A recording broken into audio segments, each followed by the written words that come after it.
Hello student, welcome to my channel. আজ আমি তোমাদের জন্য নিয়ে এসেছি দশম শ্রেণীর প্রথম পাঠ্য কবিতা অসুখী একজন। এই কবিতাটি যারা সবেমাত্র দশম শ্রেণীতে উঠেছ এবং যারা এবছর মাধ্যমিক দিতে চলেছ সকলের জন্য অতি গুরুত্বপূর্ণ, কারণ প্রত্যেকটা লাইন আমি ধরে ধরে তোমাদের অর্থসহ এই কবিতাটি পরিবেশন করতে চলেছি। কবিতাটি শুরু করার আগে তোমাদের কয়েকটি জিনিস মনে রাখা দরকার। এই কবিতাটি লিখেছিলেন পাবলো নেরুদা, চিলির নোবেলজয়ী কবি পাবলো নেরুদা। এই কবিতাটি সম্পূর্ণ স্প্যানিশ ভাষায় রচিত এবং এই কবিতাটিকে বাংলায় তর্জমা বা অনুবাদ করেছিলেন নবারুণ ভট্টাচার্য। এবং এই কবিতাটি নেওয়া হয়েছে বিদেশি ফুলে রক্তের ছিটে গ্রন্থ থেকে, এবং এই কবিতাটির প্রেক্ষাপট হিসেবে আমরা বলতে পারি চিলির গৃহযুদ্ধ। চিলির গৃহযুদ্ধের প্রেক্ষাপটে অসুখী একজন কবিতাটি লিখেছেন পাবলো নেরুদা। চলো এবার কবিতাটা শুরু করা যাক। আমি তাকে ছেড়ে দিলাম অপেক্ষায় দাঁড় করিয়ে রেখে দরজায়, আমি চলে গেলাম দূরে দূরে। অসুখী একজন কবিতায় কথক নিজের প্রত্যাখ্যানের বা প্রবর্তনের অপেক্ষায় তার প্রিয় নারীকে দরজায় দাঁড় করিয়ে রেখে চলে গেলেন অনেক দূরে। মাতৃভূমি ছেড়ে তিনি চলে গেলেন অনেক অনেক দূরে।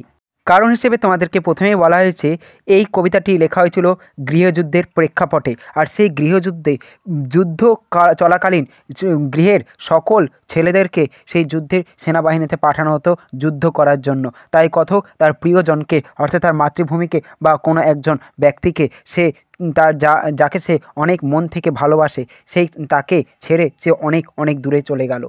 সে জানতো না আমি আর কখনো ফিরে আসবো না, অর্থাৎ কথক যে আর কখনো ফিরে আসবো না তা অপেক্ষারত মেয়েটি জানতো না, অর্থাৎ তার প্রিয়জন সে কথা জানতো না। একটা কুকুর চলে গেল, হেঁটে গেল গির্জার এক নান, একটা সপ্তাহ আর একটা বছর কেটে গেল।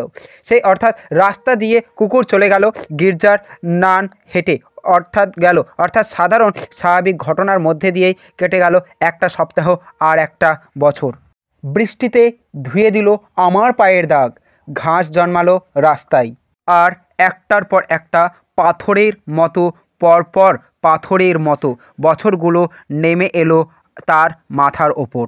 অর্থাৎ কবি এখানে বলতে চেয়েছেন বৃষ্টিতে মুছে গেল কথকের পায়ের সেই দাগ, যেই পথ দিয়ে তিনি চলে গেছিলেন। তার চলে যাওয়ার পথে জন্মালো ঘাস, আর অপেক্ষার বছরগুলো ভারী পাথরের মতো একটার পর একটা নেমে এসে সেই অপেক্ষারত ভারাক্রান্ত করলো, অর্থাৎ দীর্ঘ বিচ্ছেদের নির্মম বেদনায় জর্জরিত হলো সেই মেয়েটি।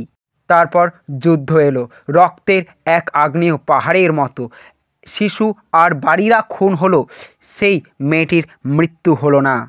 কবি এ লাইনের অর্থ হিসেবে বলতে চেয়েছেন এরপর যুদ্ধের আগুন জ্বলল, হানাহানি রক্তপাত শুরু হলো, অসংখ্য শিশুর প্রাণ গেল। এখানে লেখা আছে দেখো বাড়িরা খুন হলো। বাড়িরা খুন হলো বলতে কবি বলতে চেয়েছেন অজস্র বাড়ি ধ্বংস হয়ে গেল, অজস্র পরিবার ছিন্ন বিচ্ছিন্ন হয়ে গেল, কিন্তু সেই মেয়েটি অর্থাৎ তার ভালোবাসাটি বেঁচেই রইল।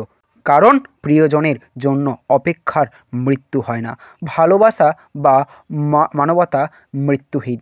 মাতৃভূমি মানুষের মনে অবিনশ্বর। সমস্ত সমতলে ধরে গেল আগুন, শান্ত হলুদ দেবতারা যারা হাজার বছর ধরে ডুবেছিল ধ্যানে উল্টে পড়ল মন্দির থেকে টুকরো টুকরো হয়ে। তারা আর স্বপ্ন দেখতে পারল না, অর্থাৎ সমতলের লোকালয়ে ছড়িয়ে পড়ল যুদ্ধের আগুন। দেবতারা আর স্বপ্ন দেখতে পারল না।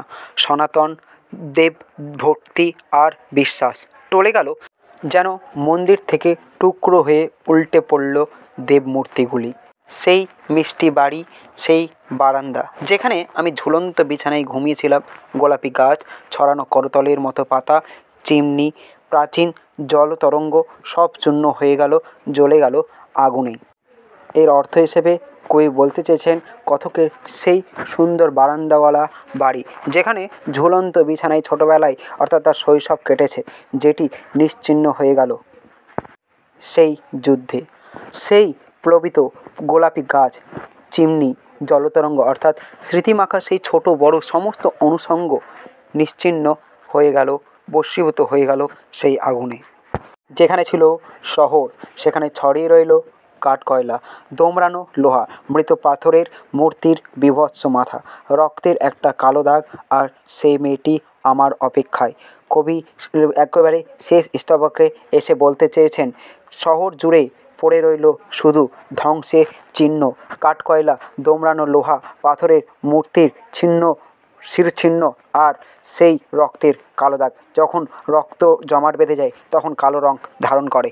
আর রয়ে গেল কবিতা কথকের অপেক্ষায় সেই মেয়েটি, যা ছিল মৃত্যুহীন, মাতৃভূমি, ভালোবাসা এবং মানবতা। তাই কবি এই কবিতাটির নাম রেখেছে অসুখী একজন। ধন্যবাদ।